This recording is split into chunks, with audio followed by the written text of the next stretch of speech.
क्रांति की शुरुआत जो है वो दूसरों से उम्मीद रखकर नहीं होती है। क्रांति की शुरुआत होती है खुद क्रांति बनने से।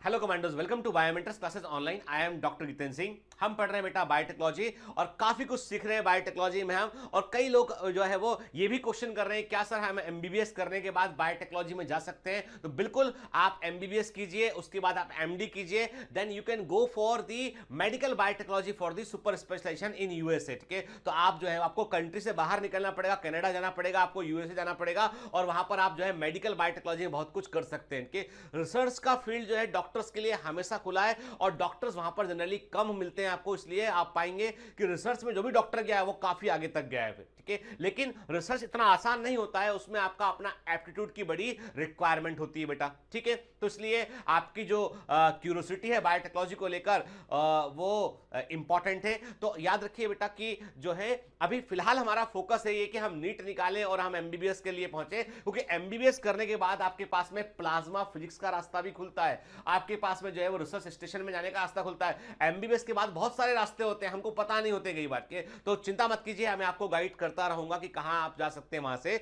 लेकिन अभी तो पहला दरवाजा पे पहुंचना यार, पहले तो आप इस हर्डल को क्रॉस करते हैं, एमबीबीएस करने पहुंचते हैं हम। ठीक है, तो आज का जो लेक्चर नंबर 10 है उसमें हम कवर करने वाले हैं जेनेटिकली मॉडिफाइड ऑर्गेनिज्म को थोड़ा सा और डिटेल में हम देखेंगे कि ट्रांसजीन और ट्रांसजेनिक टेक्नोलॉजी का कैसे इस्तेमाल करते हैं हम, और हम बात करेंगे कि कैसे हमने कई बार जो है चीजों को मॉडिफाई किया है और अपने इंटरेस्ट में उनको हमने बनाया। जैसे कि हम बात करेंगे प्रोडक्ट ऑफ इंटरेस्ट, यानी कई बार हमने कुछ ऐसे प्रोडक्ट जो है वो जेनेटिक इंजीनियरिंग से तैयार किए जो हमारे काम के, जैसे कि हीरोडिन की बात करें हम। ठीक है, तो हीरोडिन क्या है, कैसे तैयार किया, इस पर हम बात करेंगे। फिर हम देखेंगे द फिनोटाइप ऑफ इंटरेस्ट, कई बार हमने ऐसे प्लांट के फिनोटाइप जो है वो जनरेट किए जो हमारे काम के थे, जो ह्यूमन वेलफेयर में काम के थे, तो उसमें बीटी कॉटन की बात करेंगे हम।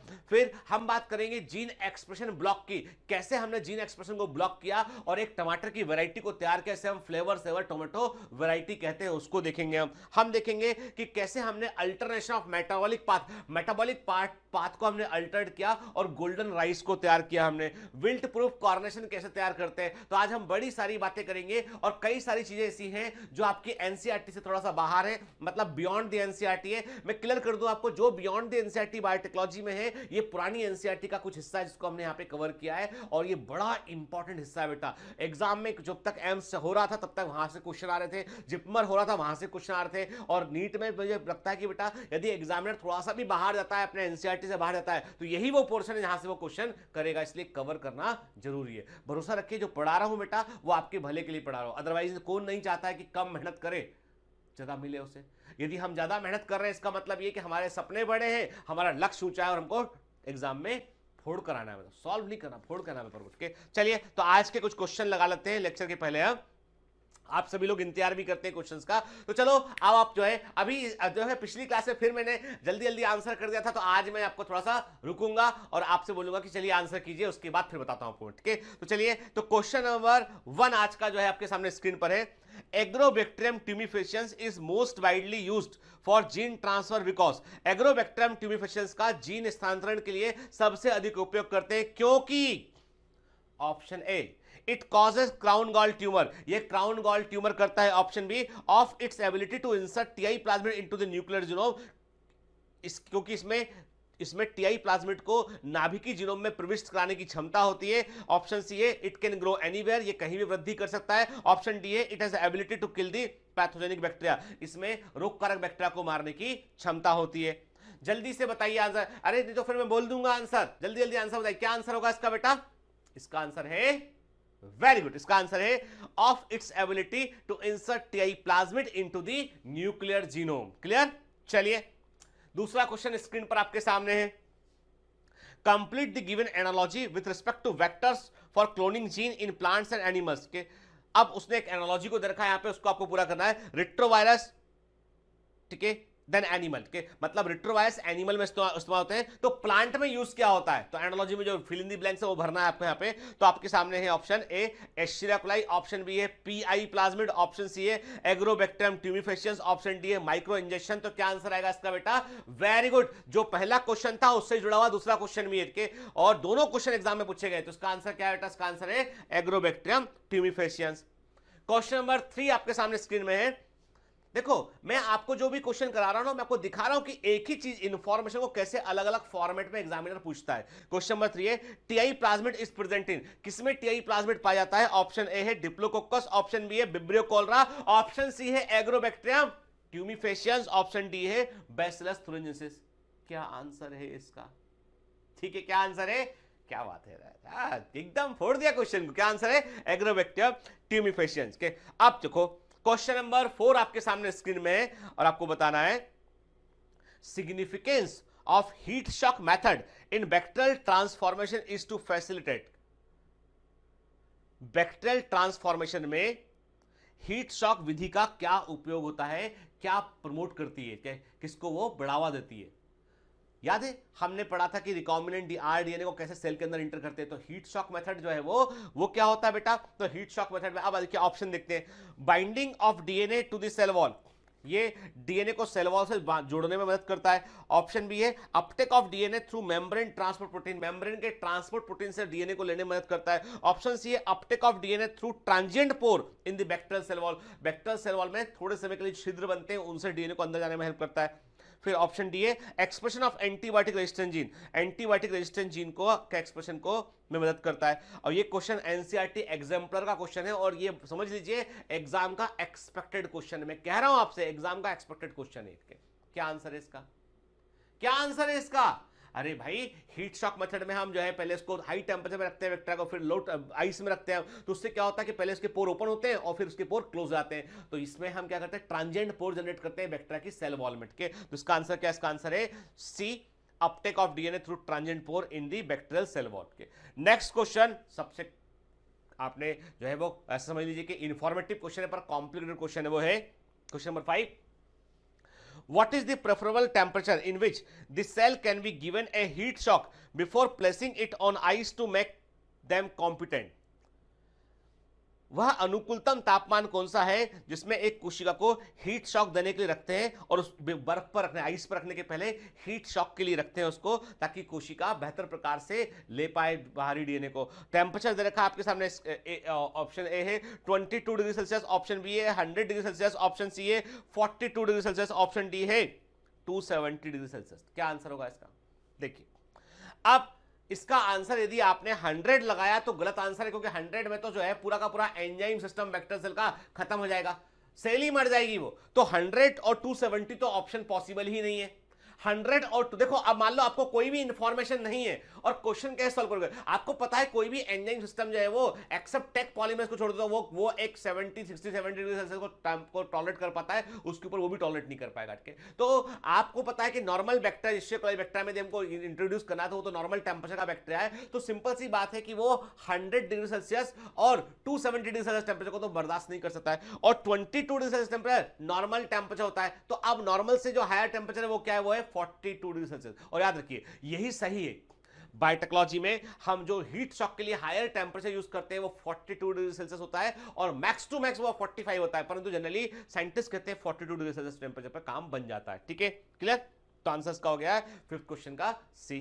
Question number 6, for transformation micro particles coated with DNA to be bombarded with gene gun are made up of के। तो क्वेश्चन नंबर 6 स्क्रीन पर जो आपको दिखाई दे रहा है वो है कि ट्रांसफॉर्मेशन के लिए माइक्रो पार्टिकल को हम डीएनए से कोटेड करते हैं और जीन गन से इनको हम जो है इनका बम्बार्टमेंट करते हैं। तो ये पार्टिकल किससे बने होते हैं? ऑप्शन ए है सिल्वर और प्लेटिनम, ऑप्शन बी है प्लेटिनम और जिंक, ऑप्शन सी है सिलिकॉन और प्लेटिनम, ऑप्शन डी है गोल्ड और टंगस्टन। आपको मैंने बताया था जीन गन में बायोलिस्टिक मेथड में किससे होते हैं? गोल्ड और टंगस्टन से बने होते हैं, क्योंकि वो नॉन रिएक्टिव मेटल होते हैं ऑलमोस्ट। ठीक है, तो क्वेश्चन नंबर 6 का आंसर होगा delta D. Question number 7, the technique of bombarding plant cell with high velocity microparticle of gold or tungsten coated with DNA. अब देखो आपको क्लियर कर दूं, जो पहले वाला क्वेश्चन नंबर 6 देखा था हमने, वो 2012 AIPMT में आया हुआ है के, उसके बाद वाला क्वेश्चन जो है वो वास्तव में उसके बाद वाला क्वेश्चन जो है वो जिपमर में आया हुआ है, 13 में आया हुआ क्वेश्चन है। अब सोचिए आप कि दोनों क्वेश्चन ऑलमोस्ट मिलते जुलते क्वेश्चन है।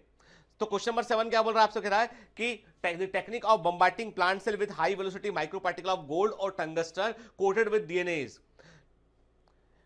प्लांट सेल में जो है हाई वेलोसिटी माइक्रो पार्टिकल जो गोल्ड और टंगस्टन से कोटेड होते हैं, गोल्ड और टंगस्टन से बने होते हैं, डीएनए से कोटेड होते हैं, उनको हम जो है बम्बार्ड करने की विधि को क्या बोलते हैं? तो आपको मैंने अभी बताया नाम, क्या बोलते हैं उसको बेटा? उसे बोलते हैं हम बायोलिस्टिक मेथड कहते हैं। क्या बोलते हैं उसको हम? बायोलिस्टिक मेथड कहते हैं। ठीक है ना? तो आंसर इसका आ गया बीटा बी। और ये सब पढ़ा हुआ है हमने, देखो जितने जो हमने इंफॉर्मेशन कवर की क्वेश्चन वहीं से हट के। तो चलिए आज के लेक्चर में हम जो है वो इतने ही क्वेश्चन देखेंगे, और अभी लेक्चर को बेटा हम आगे कंटिन्यू करते हैं। तो लेक्चर नंबर 10 बड़ा इंपॉर्टेंट लेक्चर है, कई सारी ऐसी इंफॉर्मेशन जो एनसीईआरटी में नहीं है बेटा, इसलिए ऐसा मत करना है कि बंद कर दो, इसको सुनना है। कमांडोस वी अलर्ट, है ना? मैं कह रहा हूं मतलब करना है तो करना है। ठीक है, चलिए तो लेक्चर सुनते हैं, फिर बात करते हैं बाद में। Hello commandos, welcome to Biomentors classes online. I am doctor Jitendra Singh. हम पढ़ रहे हैं बायोटेक्नोलॉजी, और बायोटेक्नोलॉजी में बेटा हम प्रोसेस को समझने के बाद बात कर रहे हैं एप्लीकेशंस पर। तो पिछली क्लास में हमने देखा था कि बीटी कॉटन क्या है, किस प्रकार से जो है वो बीटी बैक्टीरिया का इस्तेमाल किया जाता है, कैसे हम जो है वो एक प्लांट को हम जो है बायो इंसेक्टिसाइड के रूप में कन्वर्ट कर सकते हैं, मतलब प्लांट खुद ही इंसेक्ट को अपने से दूर रख सकता है, वो कैसे पॉसिबल है। ठीक है, हमने देखा था पिछली क्लास में कि जब भी कभी हम जो है किसी ऑर्गेनिज्म में जीन्स के लेवल पर मैनिपुलेशन करते हैं, चेंज करते हैं, तो ऐसे ऑर्गेनिज्म को हम जो है वो जेनेटिकली मॉडिफाइड ऑर्गेनिज्म कहते हैं। ठीक है, पिछली क्लास में हमने देखा था कि क्राइजीन क्या होता है, क्रिस्टल प्रोटीन क्या होता है। ठीक है ना? चलिए आप मुझे बताएंगे, आप मुझे आंसर करेंगे, कमेंट में लिख भेजेंगे कि क्रिस्टल प्रोटीन किस प्रकार से कॉटन वॉलवर्म को मारता है, and what is the mechanism to kill the cotton bollworm, कि कॉटन वॉलवर्म को मारने की मैकेनिज्म जो है वो क्या होती है, कैसे क्रिस्टल प्रोटीन जो है वो क्राइप जीन से बनने वाला क्रिस्टल प्रोटीन कॉटन वॉलवर्म को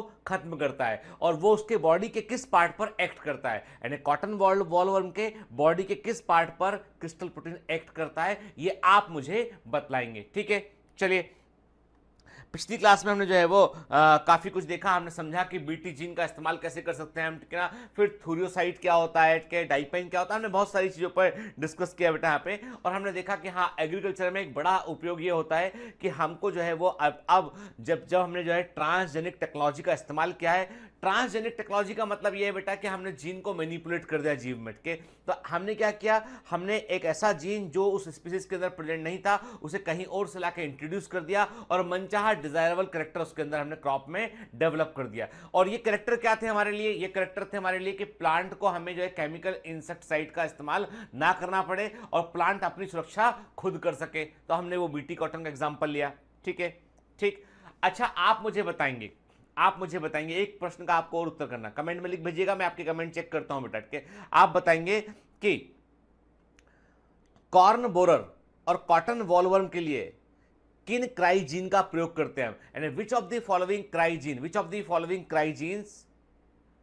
विच आर दी क्राइजीन्स, क्योंकि नीचे ऑप्शन तो है नहीं ना, तो मैंने आपसे कहा कि विच आर दी दोस क्राइजीन जिनका इस्तेमाल हम जो है कॉटन वॉलवर्म के लिए करते हैं, या कॉर्न बोरर के लिए करते हैं, और कॉर्न बोरर के लिए करते हैं। ठीक है, 3 जिन मैंने बताए थे आपको, तो आपको बताना है कि cry first acid, cry second acid, cry third acid के, क्राई फर्स्ट के। तो जो जीन से आपको बतलाना है कि कौन से जीन का उपयोग जो है, क्रिस्टल जीन का उपयोग हम जो है करते हैं कॉटन वॉलवर्म के लिए, और किसका कॉर्न बोरर के लिए करते हैं। ठीक है ना? आप लिख भेजेंगे कमेंट में। इस बहाने बेटा हम रिवाइज भी कर लेते हैं, कम से कम हमें मालूम चलता है, हाँ मेमोरी में रिकॉल रहना चाहिए, और हम चीजों को देखते हैं, बार बार लिखते हैं, डाउन करते हैं। कि मैं आपसे कुछ बड़ी इंपॉर्टेंट इंफॉर्मेशन कमेंट में इसलिए लिखवाता हूं क्योंकि मैं चाहता हूं कि आप एक बार लिख कर देखें, आप भूलेंगे नहीं कभी, हमेशा आपको याद रहेगा। ठीक है, चलिए तो आज हम बात करेंगे ट्रांसजेनिक क्रॉप के ऊपर। नंबर 1, पहली बात तो यह है कि ट्रांसजेनिक क्रॉप वर्ड का मतलब क्या है। ट्रांसजेनिक क्रॉप वर्ड का मतलब है बेटा कि ऐसी क्रॉप या ऐसी फसलें जिनमें हमने फॉरेन जीन को इंट्रोड्यूस किया है, कि जो उनके अंदर नेचुरली प्रेजेंट नहीं था,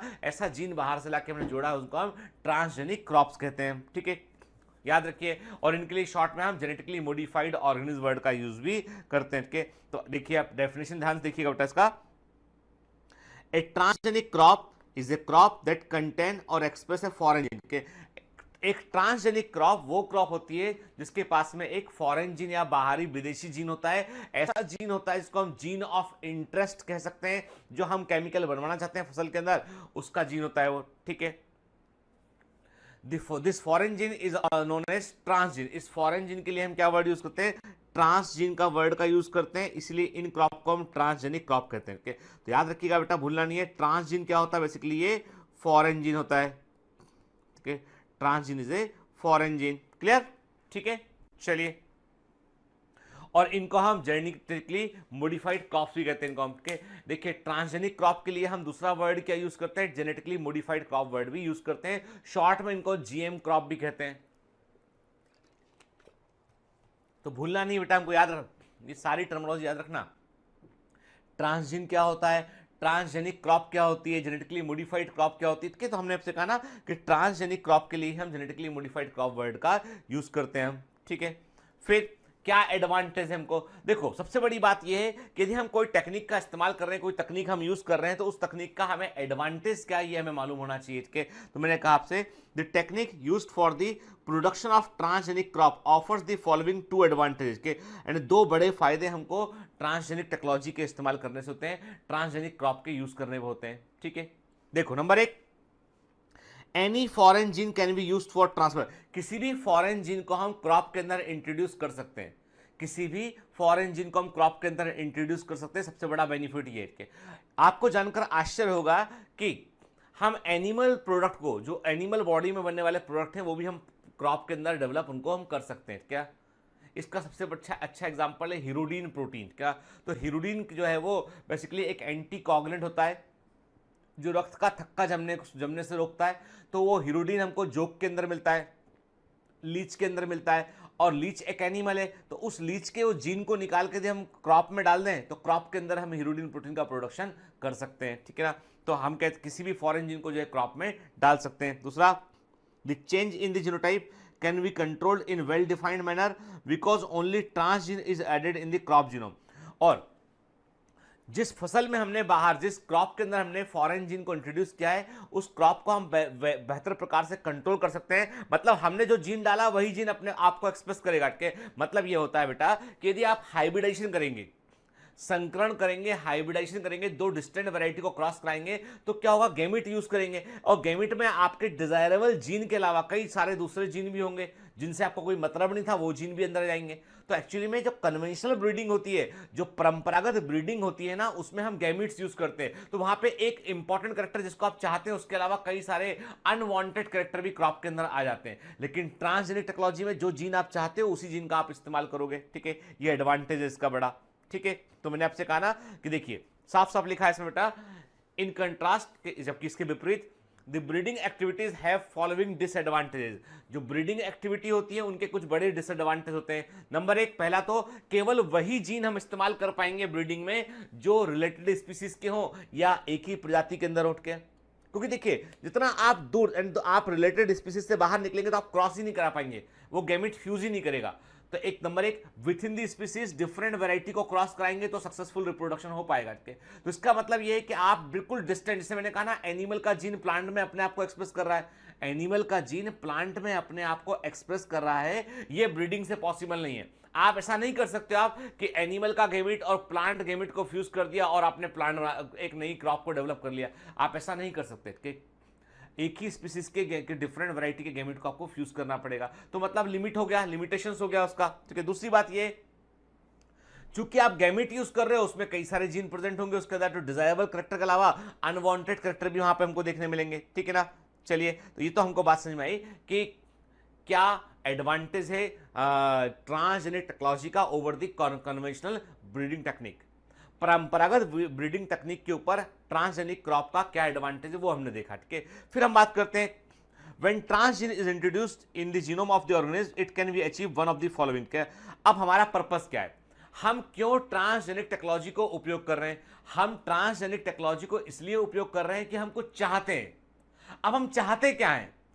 चलिए हम अपनी उन चाहतों को एक उजागर करते हैं कि हम चाहते क्या हैं और उसका क्या आउटकम मिलता है हमको के। तो पहली चाहत तो ये है हमारी कि भैया हम चाहते हैं कुछ स्पेसिफिक टाइप के प्रोटीन वो बन जाए। क्या लिखा है? पहला, produce proteins the product in which we are interested, के हम चाहते हैं कुछ विशेष प्रकार के प्रोटीन जिनकी हमको आवश्यकता है मेडिसिन के फील्ड में, जिनकी हमको आवश्यकता है कॉस्मेटिक के फील्ड में, जिनकी हमें आवश्यकता है किसी केमिकल प्रोसेस के लिए, तो वो स्पेसिफिक टाइप के प्रोटीन हमको मिल जाए। क्या चाहते हैं हम चाहते हैं कि जो हमारा ट्रांसजेनिक क्रॉप हो वो हमारे लिए ऐसे प्रोटीन प्रोड्यूस करे जिन प्रोटीन को हम बनाना चाहते हैं, जिसको बोलेंगे हम द प्रोडक्ट ऑफ इंटरेस्ट, हमारी चाहत वाला प्रोडक्ट, ठीक है ना। क्या लिखा है इसमें, the product in which we are interested. देखिए अब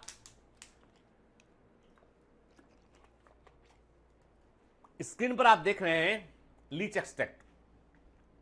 दुनिया भर में लाखों करोड़ों लीच को जो है वो मार दिया जाता है, जोक को, और क्योंकि उसमें से हिरुडिन नाम का प्रोटीन निकालते हैं के, और हिरुडिन एक ऐसा प्रोटीन होता है जिसका उपयोग जो है वो इलाज में किया जाता है, ट्रीटमेंट में किया जाता है, एंटी कोगुलेंट थेरेपी में किया जाता है।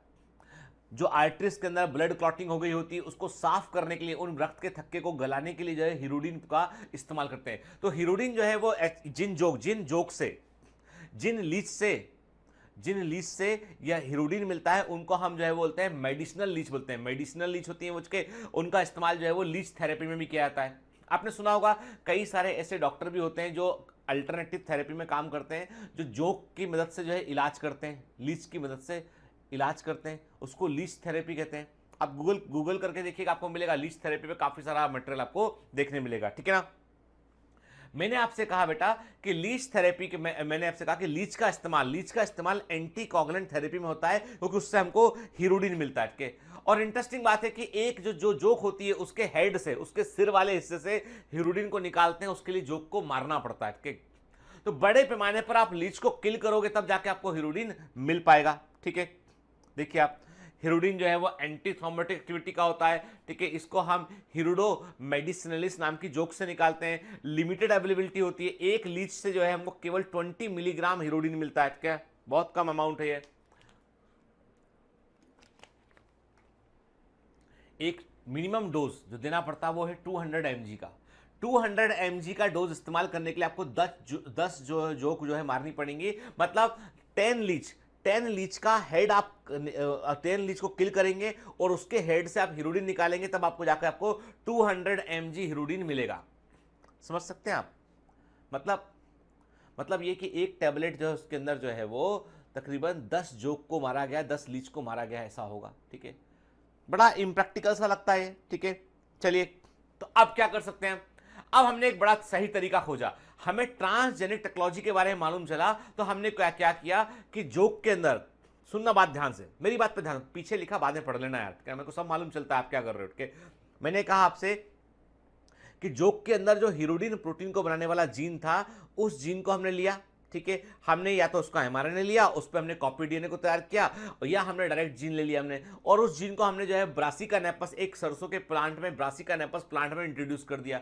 अब प्लांट के अंदर वो जीन ने अपने आप को एक्सप्रेस किया, तो प्लांट के अंदर जो प्रोटीन बना, वो प्रोटीन बेसिकली वो बना जो हिरुडिन प्रोटीन था, ठीक है। और हमने बड़े पैमाने, और एक प्लांट को लगा दिया, कई साल तक उससे प्रोटीन हम लेते रहेंगे, हमें जोक को मारना भी नहीं पड़ेगा, ठीक है। देखिए आप क्या लिखा हुआ है, लिखा है यहाँ पे कि प्रोड्यूसेस प्रोटीन की हम बात कर रहे थे, तो हमने क्या लिखा यहाँ पे कि इट प्रोड्यूस प्रोटीन, ठीक है, in the product in which we are interested.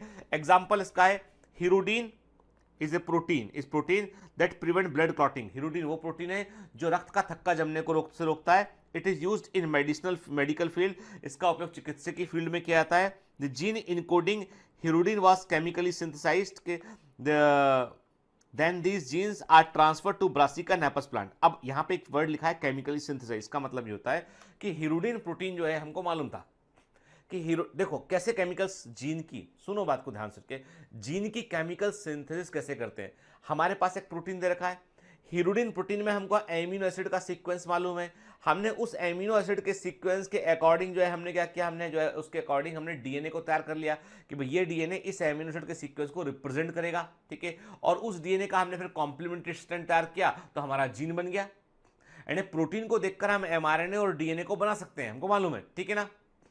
तो क्या हुआ बेटा, हम सामने जो है वो केमिकली जो है वो जीन को तैयार किया, और किसके लिए, जिससे कि, और उसको हमने जीन को कहाँ इंट्रोड्यूस कर दिया, ब्रासिका नेपस प्लांट में इसको हमने इंट्रोड्यूस कर दिया, ठीक है। देखिए synthetic हिरोडीन gene introduce into brassica napus plant, ठीक है। सीड्स कंटेनिंग हिरोडीन, सीड को आइसोलेट किया, प्यूरिफाई किया और हमको प्यूरिफाइड हिरोडीन मिल गया, ठीक है।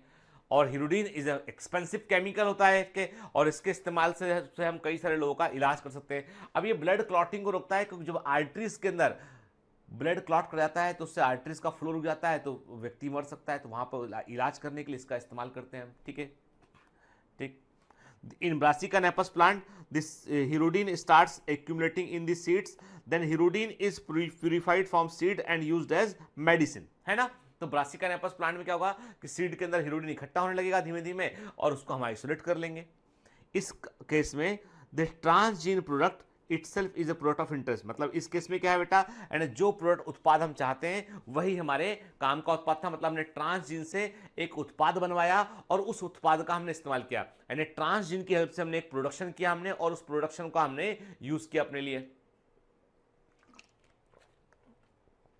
प्रश्न ये उठता है कि ट्रांसजीन को हम कब इंटर करेंगे प्लांट के अंदर। याद रखना, भूलना नहीं कि प्लांट के अंदर आप ट्रांसजीन को तब इंटर करेंगे बेटा जब जो है एम्ब्रियोनिक कंडीशन होगी, तब के यानी जाइगोटिक ऐसा बोलेंगे, zygote at the time of zygote formation, जब जाइगोट बनता है ना तो ठीक उस समय हम ट्रांसजीन को जाइगोट में इंटर कर देते हैं, जिससे जाइगोट जब डिवाइड करेगा ना तो उसकी हर सेल के अंदर ट्रांसजीन पहुंच जाएगा, ठीक है, क्लियर। चलिए अब दूसरी घटना पर बात करते हैं। तो हमने कहा ना कि हमारे उद्देश्य क्या, हमारी चाहते क्या है। तो पहली चाहत तो ये थी कि जो प्रोडक्ट ऑफ इंटरेस्ट है, यानी जिस उत्पाद को बनाना चाहते हैं उसको हम ट्रांसजीन से डायरेक्ट बनवा लें।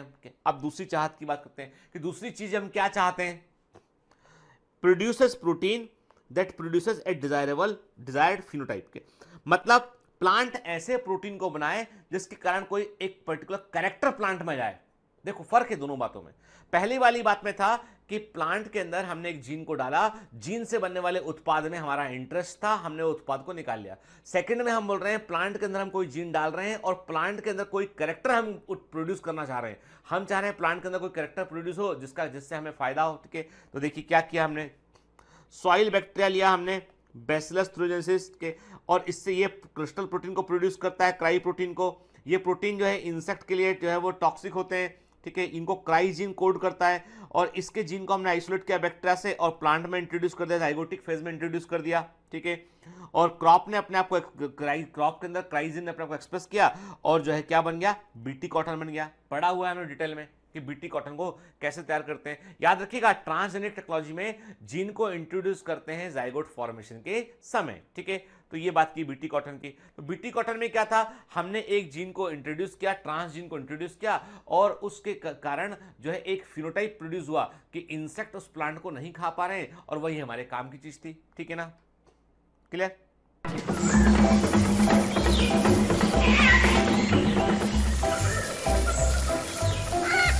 Hello. Sorry to disturb you in between the lecture, but it's important to inform you. You should download the BioMentors app from Google Play Store. We need your support, so please take the subscription to become an official commando of BioMentors. Bye bye. Continue your lecture. BT cotton first time prepared by American company Monsanto ने पहली बार इसको तैयार किया, commercial level पे किया। BT cotton is resistant to cotton bollworm infection which is most common infection in cotton that reduces 50% production. BT cotton जो है वो कॉटन वॉलवर्म के लिए रेजिस्टेंट होता है, और कॉटन वॉलवर्म वो इंसेक्ट होते हैं जो 50% तक कॉटन का प्रोडक्शन घटा दिया करते थे, ठीक है। तो यहां पर क्या किया बेटा, ट्रांसजीन प्रोडक्ट जो है उसने एक फिनोटाइप को प्रोड्यूस किया, हमने सीधा उत्पाद को प्रोड्यूस नहीं किया। ट्रांसजीन ने ट्रांसजेनिक प्रोडक्ट को बनाया और उस प्रोडक्ट ने एक फिनोटाइप को प्रोड्यूस किया, उसने कि इंसेक्टिसाइड रेजिस्टेंस कर दिया प्लांट को उसने, ठीक है ना, क्लियर। अब तीसरे इवेंट की बात करते हैं हम। तीसरा इंपॉर्टेंट इवेंट क्या है, to prevent the expression of an existing gene. अब यहां पर क्या कर रहे हैं, यहां पर हम क्या कर रहे हैं, हम एक ऐसा जीन इंट्रोड्यूस करेंगे जो जीन जो है अदर जीन, दूसरे जीन के एक्सप्रेशन को रोक देगा वो, ठीक है। मतलब क्या, सुनो बात को ध्यान से। मतलब हम उस इंसिडेंस की बात कर रहे हैं कि ट्रांसजेनिक टेक्नोलॉजी की हेल्प से हमने एक ऐसा जीन क्रॉप के अंदर इंट्रोड्यूस किया कि जो किसी दूसरे जीन, जिस जीन के कारण हमको दिक्कत हो रही थी, उसके एक्सप्रेशन को वो रोक दे। कैसे रोकेगा, चलो हम समझते हैं इस बात को। अभी मैंने आपसे क्या कहा, मैंने कहा फॉर एग्जांपल टमाटर है, सुनना बात के, टमाटर की एक वैरायटी होती है बेटा फ्लेवर सेवर, ठीक है, जो आज जेनेटिक इंजीनियरिंग से जो तैयार की गई है और सबसे कॉमनली इस्तेमाल होती है। मुझे अच्छे से ध्यान है, जब मैं छोटा बच्चा था तो कई बार जो है मैं अपने मेरे सर्वेंट था मेरे घर में, जो है वो भैया थे, उनके साथ में हम लोग सब्जी खरीदने कभी कभी सब्जी मंडी तरफ जाया करते थे, कि छोटे शहर में रहा करते थे, वहाँ मेरे पिताजी पोस्टेड थे, तो कई बार बोलते थे कि भाई तुम चले आओ, तुम भी सीखोगे कुछ चीज़ें, ठीक है। तो वो भैया के साथ में हम लोग सब्जी खरीदने जाते थे, तो मेरी मम्मी मुझ बोलती थी कि देखना रामू का ध्यान रखना, नहीं तो पहले सबसे पहले टमाटर खरीदता है और उसके बाद वो बाकी सब्जी खरीदता है, और टमाटर जो है पिचक जाता है, टमाटर खराब हो जाता है, के टमाटर बड़ा जो देसी टमाटर होता है आज भी मिलता है हमारे, बड़ा पतली सी स्किन का होता है, टेढ़ा मेढ़ा सा टमाटर होता है, तो टमाटर को सबसे आखिर में खरीदा करते थे हम लोग, ठीक है। फिर धीमे धीमे जो है, और ये बात कब की ये बात है, 87, 88, 90 के आसपास की बात है। उसके बाद धीमे धीमे क्या देखा हमने, देखा कि टमाटर को आप जो है आप फेंक के किसी को मार दो तो टमाटर बॉल के समान आदमी के सिर पे जाके लग जाएगा। टमाटर जो है अब तो बड़ा मजबूत टाइप का टमाटर आने लगा, एकदम मोटी स्किन का टमाटर। पहले टमाटर काटते थे चाकू से तो पूरा जो है वो उसका रस पूरा बाहर निकल जाया करता था। अब टमाटर में रस ही नहीं होता, आप काट दो उसको, सेब के समान टमाटर कट जाता है। ये सब कैसे पॉसिबल हुआ? एक्चुअली में पकता हुआ टमाटर, या ध्यान दीजिए हमने सब पढ़ा है साइटोलॉजी में, जो 27 लेक्चर हमने इन्वेस्ट किए थे ना, वो सब सारा कॉन्सेप्ट था उसके अंदर। पकते हुए फल मुलायम हो जाते हैं क्योंकि उनके अंदर जो मिडिल लेमिला डिसॉल्व होने लगती है। याद है आपको? पकते हुए फल मुलायम हो जाते हैं क्योंकि उनके अंदर मिडिल लेमिला डिसॉल्व होने लगती है। मिडिल लेमिला कैल्शियम और मैग्नीशियम पेक्टेट की बनी होती है, और पेक्टेट को पचाने वाले एंजाइम होते हैं पेक्टोलाइजिंग एंजाइम होते हैं, और वो पेक्टोलाइजिंग एंजाइम पेक्टेट को डाइजेस्ट करते हैं, इसलिए फल मुलायम हो जाते हैं। तो अब हमको क्या करना है, यदि हम चाहते हैं कि टमाटर को जो है वो 4 दिन बाद टमाटर खराब ना हो जाए, हम चाहते हैं कि टमाटर जो है वो 1 महीना तक फ्रेश बना रहे, हम चाहते हैं कि टमाटर जो है वो एकदम से सॉफ्ट ना हो जाए उठ के, तो टमाटर के अंदर आपको सबसे पहला काम करना पड़ेगा, आपको उन जीन को बंद करना पड़ेगा जो टमाटर की मिडिल लेमिला को डिसॉल्व करते हैं। क्योंकि मिडिल लेमिला डिसॉल्व करते तभी फल मुलायम हो जाता है, स्किन पतला पड़ जाता है, उसका सेल वॉल डिसॉल्व हो जाता है और टमाटर पिचक जाता है। तो क्या करना है आपको? आपको जो है वो जीन बंद करने हैं, उन जीन का स्विच बंद करना है आपको जो जीन जो है वो पेक्टोलाइजिंग एंजाइम को रिलीज करते हैं। कैसे बंद करेंगे इसको? समझो बल, कैसे बंद करेंगे? ऐसे बंद करेंगे कि जीन जब भी पेक्टोलाइजिंग जीन होगा, ऐसा जीन जो पेक्टोलाइजिंग एंजाइम को रिलीज करता है, वो जीन एमआरएनए बनाएगा, है ना, और वो एमआरएनए प्रोटीन को बनाएगा, प्रोटीन मतलब एंजाइम बनेगा, और एंजाइम जाके जो है वो फलों की भित्ति को, टमाटर को मुलायम कर देगा। हमने क्या किया? हमने एक ऐसा जीन टमाटर में डाल दिया, टमाटर में हमने एक ऐसा जीन डाल दिया जो एक एमआरएनए लगातार ऐसा बनाता है, जो उस एमआरएनए का कॉम्प्लीमेंट्री है, जो एमआरएनए पेक्टोलाइजिंग एंजाइम को बनाने के लिए नेचुरली बन रहा है। नेचुरली एक जीन है, उसने एक ऐसा एमआरएनए बनाया जिस एमआरएनए से ऐसा प्रोटीन बनेगा जो पेक्टोलाइजिंग एंजाइम में कन्वर्ट होगा। तो वो एमआरएनए का कॉम्प्लीमेंट्री एमआरएनए बनाने वाला जीन हमने सामने डाल दिया। अब क्या हुआ? टमाटर के अंदर जैसे वो जो है पेक्टोलाइजिंग एंजाइम वाला एमआरएनए बना, तो हमारा जीन जो हमने डाला हुआ उसने भी एक एमआरएनए बनाया, और वो एमआरएनए कॉम्प्लीमेंट्री है इसका, दोनों एमआरएनए जो रूल ऑफ बेस्ट पेयरिंग है, दोनों आपस में जो है वो कॉम्प्लीमेंट कर गए, डबल स्ट्रैंड आरएनए बन गया। जैसे ही सेल के अंदर, जैसे ही सेल में डबल स्ट्रैंड आरएनए बनता है तो सेल के अंदर के एंजाइम उसे काट देते हैं। वो एबनॉर्मल चीज है, वो एबनॉर्मल है। सेल के एंजाइम दोनों एमआरएनए को काट देंगे तो आप तो जो पहला वाला जीन जिसने पेक्टोलाइजिंग एंजाइम बनाने के लिए एमआरएनए रिलीज किया था, क्या वो काम कर पाएगा? वो काम नहीं कर पाएगा, क्योंकि जीन अपने आप को by the way of transcription और ट्रांसलेशन एक्सप्रेस करते हैं। तो आपने क्या किया? आपने एक फॉरेन जीन को डाल दिया जो उस एमआरएनए का कॉम्प्लीमेंट्री है, जो उस एमआरएनए के कॉम्प्लीमेंट्री एमआरएनए को प्रोड्यूस करता है, जो एक्चुअल एमआरएनए को एक्सप्रेस नहीं होने देता है। क्योंकि एक्चुअल एमआरएनए जैसे ही बनकर आता है तो ये कॉम्प्लीमेंट्री आरएनए उससे जाकर जुड़ जाता है, डबल स्ट्रैंड आरएनए बनता है और सेल के एंजाइम सिस्टम उसको काट देता है, क्योंकि वो एबनॉर्मल चीज है। सेल एक्सेप्ट ही नहीं करती डबल स्ट्रैंड आरएनए को। तो ये चीज क्या है? इसमें आप क्या कर रहे हैं? इसमें एक जीन को इंट्रोड्यूस करके आप दूसरे जीन को बंद कर रहे हैं। आप के मतलब आपकी चाहत यहां पे ये है कि भैया हम इस जीन को एक्सप्रेशन करना होना नहीं, हम चाहते हैं ये जीन एक्सप्रेस ही ना हो।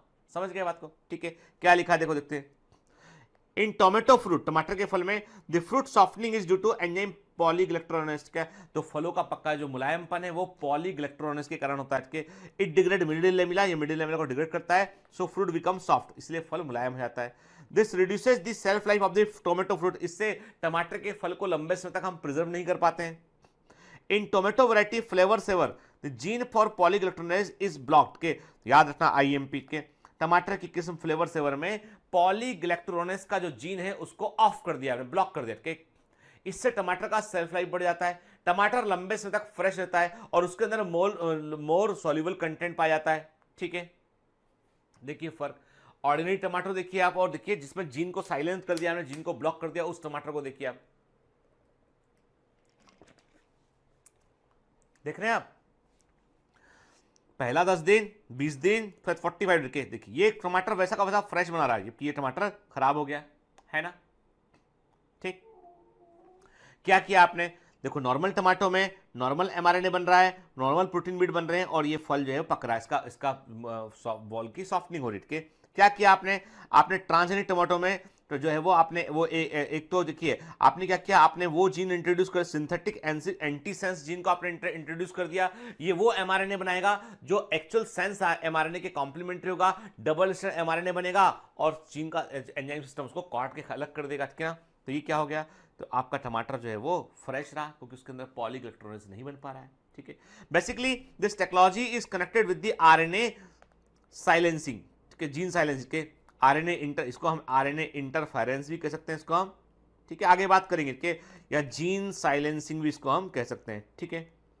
ये भी तो जेनेटिक इंजीनियरिंग से पॉसिबल है। अभी तो हम केवल ट्रांस जीन को कहां कहां डाला उस पर बात कर रहे हैं, और ये जो कुछ आप पढ़ रहे हो ये एनसीईआरटी में एज इट इज नहीं देखा बेटा, क्या ये एग्जाम में इंपॉर्टेंट है, आता है इसलिए हम इसको पढ़ रहे हैं, ठीक है ना, है ना। तो एक्स्ट्रा स्टॉक पॉइंट्स हैं जो दिमाग में रखने हैं आपको, ये इसके पहले वाली एनसीईआरटी में दे रखा था सब चीजें, ठीक है। और एग्जाम के पॉइंट ऑफ व्यू से आज भी रिलेवेंट है, जो भी एग्जाम के पॉइंट ऑफ व्यू से रिलेवेंट होगा बेटा मैं सब पढ़ाऊंगा आपको, ठीक है, चिंता मत कीजिए, ठीक है। तो ये है फ्लेवर सेवर टोमेटो वैरायटी।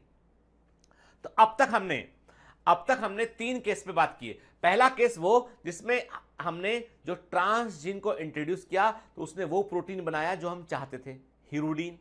दूसरा केस वो हमने एक ट्रांस जीन को इंट्रोड्यूस किया और उसने एक प्रोटीन को बनाया और उस प्रोटीन ने एक कैरेक्टर को प्रोड्यूस किया, बीटी कॉटन। तीसरा वो हमने ट्रांस जीन को इंट्रोड्यूस किया और एक दूसरे जीन के एक्सप्रेशन को बंद कर दिया हमने, ठीक है। तीसरी चाहत हमारी। अब आगे और क्या चाहते हैं, तो हमें देखते हैं यहाँ पे कि Flavr Savr tomato variety prepared by American company Calgene, American company Calgene ने पहली बार इसको तैयार किया था। Flavr Savr tomato variety represent an example where expression of native tomato gene is block. तो यहाँ पे क्या किया हमने जो है टमाटर के अंदर मिलने वाले एक नेचुरल जीन को हमने ब्लॉक कर दिया, ठीक है। चलिए तो हम समझ गए बात को कि जो है वो कैसे हम जो है वो जीन को ब्लॉक कर सकते हैं। अब आते हैं हम चौथे केस पे। देखो अभी तक हमने क्या किया, हमने देख लिया, हमने समझ गए बात को अच्छे से कि हम जो प्रोडक्ट ऑफ इंटरेस्ट है उसको प्रोड्यूस कर सकते हैं, फिनोटाइप ऑफ इंटरेस्ट है उसको प्रोड्यूस कर सकते हैं, हम जीन को भी बंद कर सकते हैं। हम सबका चाबी एक ही है कि हम ट्रांस जीन का इस्तेमाल कैसे कर रहे हैं। पहले केस में हमने क्या किया, ट्रांस जीन की हेल्प से हमारे लिए इंपॉर्टेंट प्रोडक्ट को तैयार किया। दूसरे में हमने ट्रांस जीन की हेल्प से क्या किया बेटा, हमने एक फिनोटाइप को प्रोड्यूस किया जिससे हमें इंसेक्टिसाइड का यूज ना करना पड़े। तीसरे केस में क्या किया हमने, तीसरे केस में हमने एक जीन को बंद कर दिया हमने ताकि हमारा मनचाहा कैरेक्टर जो हमारा जो क्रॉप है वो लंबे समय तक फ्रेश रह सके, ठीक है। उसका सेल्फ लाइफ बढ़ा दिया हमने, टमाटर अब जल्दी खराब नहीं होता है, ठीक है। चलिए अब आते हैं हम चौथे केस पे। यहां पर हम बात कर रहे हैं कि the transgene modifies an existing biosynthetic pathway so that a new end product can be obtained, ठीक है ना। यहां पर ट्रांसजीन क्या कर रहे हैं, यहां पर ट्रांसजीन जो है वो एक एग्जिस्टिंग बायोसिंथेटिक पाथवे है उसको वो मॉडिफाइड कर रहा है। और हमारे लिए हम चाहते क्या है, हम चाहते हैं एक क्रॉप के अंदर फोर्टिफिकेशन करना, हम चाहते हैं क्रॉप के अंदर गुणवत्ता को बढ़ा दें हम, ठीक। तो यहां पर हमने एक ऑलरेडी प्रेजेंट नेचुरल पाथवे को हमने मोल्ड किया, उसमें एक जीन को इंट्रोड्यूस किया और उसने कुछ ऐसा बनाया हमारे लिए जिससे क्रॉप का वैल्यू कई गुना बढ़ गया। जैसे कि हम बात करते हैं गोल्डन राइस की, पीछे का बाद में पढ़ लेना। गोल्डन राइस की बात करते हैं। एक्चुअली क्या होता है बेटा, जो फूड है, फूड एक बड़ी इंपॉर्टेंट चीज है। तो हम क्या देखते हैं कि आज भी यदि आप देखेंगे कि आप आसाम में जाएंगे, वेस्ट बंगाल में जाएंगे, आपके साउथ में जाएंगे, आप देखेंगे कि मोस्ट ऑफ द लोग जो है वो राइस खाते हैं, चावल खाते हैं। दुनिया के कई सारे देश के अंदर कई सारी कंट्रीज में जो है राइस जो है वो प्रिंसिपल फूड मटेरियल है। अफ्रीका से लेकर एशिया के कई हिस्सों में हम देखते हैं तो चावल ही खाया जाता है, और राइस सबसे इंपॉर्टेंट डाइट का हिस्सा है। और राइस की खास बात है कि राइस के अंदर विटामिन बी पर्याप्त मात्रा में होता है, सफिशिएंट क्वांटिटी में होता है, लेकिन विटामिन ए सब ऑप्टिमल होता है, काफी कम मात्रा में होता है। इसलिए जो लोग लंबे समय तक चावल खाते हैं उनको अंदर नेचुरली विटामिन ए की कमी होने लगती है, और विटामिन ए की कमी से कई बार ब्लाइंडनेस का सामना भी करना पड़ता है। छोटे बच्चे जो है उनको विटामिन विटामिन ए की रिक्वायरमेंट थोड़ी और अधिक होती है क्योंकि वो डेवलप हो रहे होते हैं लगातार के, तो उनको अंदर उनके जो आईज होते हैं वो वीक पड़ जाते हैं और कई बच्चों में जो है ब्लाइंडनेस की समस्या आ जाती है कि ये देखा वैज्ञानिकों ने देखा कि भाई देखो ऐसा है कि हम जो है व्यक्ति को इतना रिच नहीं है, व्यक्ति फूड की कमी है कि हम अफ्रीका में जहां पे अकाल पड़ रहा है वहां पर हम पपीता खिला दें लोगों को, ये पॉसिबल नहीं है, चावल ही देना पड़ेगा हमको। लेकिन उस चावल में हम क्या ऐसा कर दें कि विटामिन की कमी हो ना हो और लोगों की ब्लाइंडनेस की समस्या को हम सॉर्ट आउट कर सकें, खत्म कर सकें। साइंटिस्ट ने एक तरीका खोजा, उन्होंने जो है वो चावल के अंदर एक जीन इंट्रोड्यूस कर दिया और उस जीन ने बायोसिंथेटिक पाथवे चावल के अंदर थी उसको मोल्ड किया उसने और केरोटिन का प्रोडक्शन बढ़ा दिया। अब केरोटिन चूंकि येलोइश मटेरियल होता है, भाई जो भी पीले फल होते हैं उनमें विटामिन ए पर्याप्त मात्रा में होता है, तो केरोटिन का प्रोडक्शन बढ़ गया, तो चावल सफेद से क्या हो गया, पीला हो गया, गोल्डन कलर का हो गया राइस के, और विटामिन इतना केरोटिन उसके अंदर था कि बॉडी में उस चावल खाने के बाद में विटामिन ए की सफिशिएंट मात्रा बनने लगी। ये था गोल्डन राइस। ठीक है, क्या लिखा देखो, इन जनरल सामान्यता rice has sufficient amount of vitamin B complex but vitamin A is suboptimal level, vitamin A कम होता है। In most of the underdeveloped and developing countries the rice is the principal food, अधिकांश देशों में चावल ही जो है वो मुख्य फूड मटेरियल है, स्पेशली जो अविकसित नेशन है या जो विकासशील देश है उनकी बात करते हैं हम। ठीक है, in these reasons vitamin A deficiency most commonly observed, this is one of the most common cause of blindness, यह अंधेपन का एक बड़ा कारण है, विटामिन ए की कमी अंधेपन का एक बड़ा कारण है।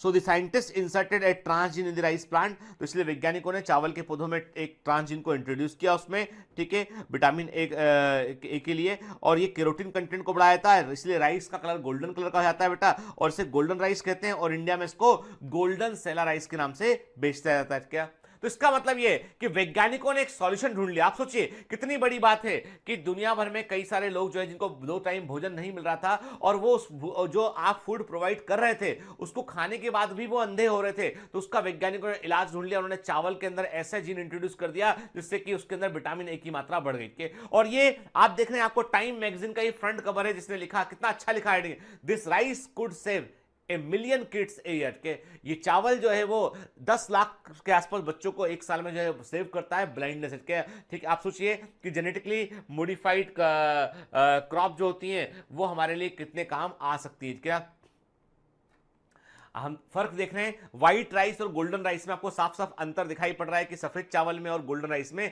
क्या फर्क है। ठीक है, क्लियर। ठीक है, एक्चुअल में मैंने आपसे कहा ना कि जो है वो जीएम फूड जो है पहली बार, अब इंटरेस्टिंग बात ये है कि थोड़ा सा हम जीएम फूड के बारे में देखते हैं। मैंने आपसे कहा कि GM food was first put on the market in early 90s, के 1990 के आसपास जीएम फूड मार्केट में फर्स्ट टाइम अवेलेबल हुए। के typically genetically modified food are transgenic plant products, soybean, corn, canola, cotton seed के। तो जो टिपिकली जेनेटिकली मॉडिफाइड फूड जो सबसे पहले जो है वो अवेलेबल हुए वो कहते हैं वो सोयाबीन था, कॉर्न था, कैनोला था और कॉटन सीड ऑयल था। आपको क्लियर कर दूं मैं, दुनिया भर में कई सारे वैज्ञानिक हैं जो जेनेटिकली मॉडिफाइड फूड का विरोध करते हैं। वो कहते हैं कि जीएम फूड में भी डेंजरस, के इसके परिणाम हमको भी मालूम नहीं है कि ये हमारी बॉडी में क्या परिवर्तन कर सकते हैं। ठीक है ना, 2006 में जो है वो ट्रांसजेनिक पिग को भी जो है वो तैयार किया गया, यानी पिग के अंदर जीन डाले गए और जो लोग पोर्क खाते हैं, तो उन लोगों को पोर्क में जो है, चूंकि पोर्क के अंदर जो है वो कई सारे ऐसे फैट होते हैं जो बहुत अच्छे नहीं होते हैं, तो उन बैड फैट को गुड फैट में कन्वर्ट करने के लिए कि वो अच्छे फैट उसके अंदर आ जाए, तो ओमेगा 3 फैटी एसिड को इंट्रोड्यूस करने वाला, यानी पोर्क के अंदर ओमेगा 3 फैटी एसिड का अमाउंट बढ़ सके उसके लिए उसमें जीन को इंट्रोड्यूस किया गया। ठीक है ना, ठीक।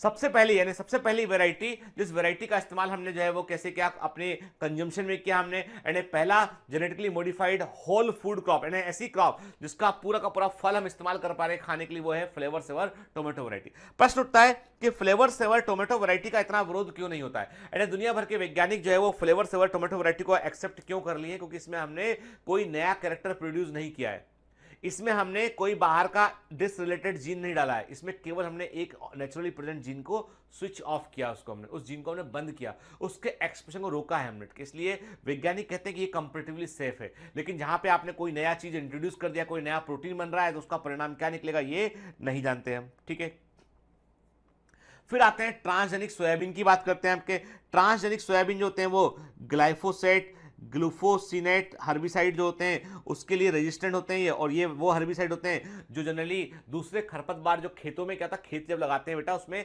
कई अनवांटेड प्लांट लग जाते हैं, उन अनवांटेड प्लांट को हम बोलते हैं बीड्स कहते हैं, उन अनवांटेड प्लांट को हम बीड कहते हैं। तो ऐसे ऐसे जो बीड होते हैं, इन बीड से को हटाने के लिए हम जो है कई बार बीडीसाइड या हर्बिसाइड का इस्तेमाल करते हैं। तो कई बार क्या था, क्रॉप प्लांट सोयाबीन भी उसमें डिस्ट्रॉय जाता है, तो सोयाबीन में यदि हमने ये जीन डाल दिया तो सोयाबीन को छोड़ के बाकी सब क्रॉप डिस्ट्रॉय हो जाएगी। क्या तो ये क्या होता है, ये अब जब आप केमिकल छिड़कोगे तो बाकी क्रॉप, वो बाकी जो क्रॉप है जो काम की नहीं है, जो प्लांट्स हैं वो मर जाएंगे, पर सोयाबीन का प्लांट जीवित रहेगा। ठीक है, ऐसे ट्रांसजेनिक कॉर्न को तैयार कर सकते हैं हम, ये भी हर्बिसाइड के लिए रेजिस्टेंट होता है। क्या विटामिन एनरिच होता है, इसमें बीटा कैरोटीन का लेवल आपने बढ़ा दिया, विटामिन सी, फोलेट का लेवल बढ़ा दिया आपने। के हवाईन पपाया जो है वो भी, उसके अंदर भी जो है वो हमने क्या किया, हमने जीन इंट्रोड्यूस किया और उसको हमने डिजीज रेजिस्टेंट बना दिया। हमने पपाया रिंग स्पॉट वायरस उसको अटैक करता था, तो हमने इसको इस वायरस के लिए रेजिस्टेंट बना दिया। मतलब हम ट्रांसजेनिक टेक्नोलॉजी का इस्तेमाल करके एक प्लांट को भी डिजीज रेजिस्टेंस बना सकते हैं हम। ठीक है, फिर पोटैटोज की बात करते हैं। एम फ्लोरा वैरायटी, टमाटर की वैरायटी का, जो आलू की वैरायटी का नाम है बेटा, एम फ्लोरा वैरायटी प्रोड्यूसेस वैक्सी पोटैटो स्टार्च। इससे जो है हमको वैक्स के समान, मोम के समान पोटैटो स्टार्च मिलता है और इसका इस्तेमाल इंडस्ट्री लेवल पे किया जाता है। सोचिए आपके नॉर्मल पोटैटो में जो है, नॉर्मल आलू देखा हुआ हम सब के उबालने के बाद कैसा होता है, तो आलू होता है स्टार्च के। अब स्टार्च का इस्तेमाल कई बार केमिकल इंडस्ट्रीज में होता है, तो यहाँ पर जो है हमको सबसे अच्छी क्वालिटी का स्टार्च यहाँ पे मिलता है, जो केवल जो है वो, जिसके अंदर जो है वो एमाइलोज को बनाने वाले जिनको हम ऑफ करते हैं, केवल एमाइलोपेक्टिन कंपोनेंट से बना होता है। और एमाइलोपेक्टिन कंपोनेंट से बनने वाला स्टार्च वैक्स के समान होता है, मोम के समान होता है। ठीक है, फिर शुगर केन की हम बात करते हैं, तो ऐसा शुगर केन तैयार कर सकते हैं हम जिसको हमें जो है पेस्टिसाइड जो है वो जिसको पेस्टिसाइड ना देना पड़े और नॉर्मल पेस्ट उस पर अटैक ना कर पाए, और उसका शुगर जिसके अंदर जो गन्ने का रस जो है वो अधिक मात्रा में हो, उसके अंदर सुक्रोज का कंपोनेंट अधिक हो। ठीक है, शुगर बीट की बात करें, ये भी हर्बिसाइड के लिए रेजिस्टेंट होता है, शुगर बीट होता है। और इसमें जब आप जो है ऐसे केमिकल जो खरपतवार को डिस्ट्रॉय करते हैं, बीड को डिस्ट्रॉय करते हैं, वो केमिकल छिड़केंगे तो आपका शुगर बीट खत्म नहीं होगा, बाकी प्लांट मर जाएंगे। क्या स्वीट कॉर्न जो होता है उसमें हमने बीटी टॉक्सिन को इंट्रोड्यूस किया ताकि कॉर्न बोरर जो है वो, जो इंसेक्ट जो इसको डैमेज करता है कॉर्न को, वो डैमेज ना कर पाए। ठीक है, in America around 75% of all process food content GM ingredient के। ऐसा कहा जाता है कि अमेरिका में जब आप कभी मॉल में जाते हैं, आप फूड हॉल में होते हैं यहाँ पे, तो आप क्या देखते हैं कि वहाँ पे जितने भी प्रोसेस फूड मिलते हैं सब पे लिखा होता है। देखिए आजकल कानून बन गया है कि लिखना पड़ता है कि जीएम फ्री, जीएमओ क्रॉप है या नहीं के। तो पाया गया है कि यूएसए के अंदर बिकने वाले जितने प्रोडक्ट्स में 75% प्रोडक्ट ऐसे हैं जिनमें कि जो है जेनेटिकली मॉडिफाइड क्रॉप का इस्तेमाल किया जाता है। प्रश्न उठता है कि जेनेटिकली मॉडिफाइड क्रॉप के क्या एडवांटेजेस है, क्या उसके फायदे हैं। देखिए सबसे इंपॉर्टेंट है कि बेटा कि what are the advantage of the genetically modified crop. तो हम देखते हैं पहला एडवांटेज इसका है कि न्यूट्रिशनल वैल्यू का इंप्रूवमेंट होता है, जो पोषण मान है वो बढ़ जाता है। कोल्ड टॉलरेंस के, ठंड के प्रति प्रतिरोधी होती है क्रॉप के। ये क्रॉप जो होती है अधिक ठंड पड़ने पर, बर्फ गिरने पर भी क्रॉप खत्म नहीं होती है इसके। ड्रॉट टॉलरेंस का, सूखा पड़ने पर भी फसल एकदम से डैमेज नहीं होगी इसके। सैलिनिटी टॉलरेंस, अधिक सॉल्टी यदि सॉइल होगा तो भी क्रॉप जो है ग्रो कर जाएगा।